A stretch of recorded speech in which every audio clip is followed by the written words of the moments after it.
ప్రార్థనా గదిలోకి వెళ్ళి ప్రార్థన చేస్తున్నప్పుడు ప్రభువా నన్ను క్షమించు, నన్ను క్షమించు, నన్ను క్షమించు అంటూ ఉంటాం.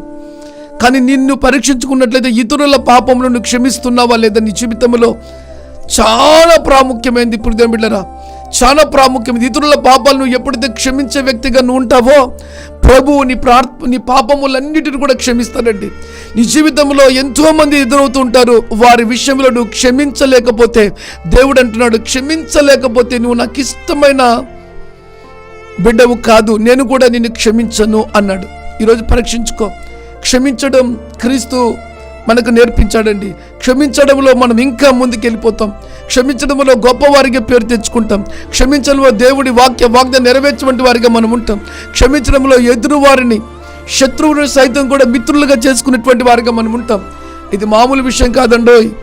నటిస్తే గన కుదరదు. హార్ట్ఫుల్గా నువ్వు క్షమించినప్పుడే హార్ట్ఫుల్గా అతను నువ్వు ప్రేమించగలవు.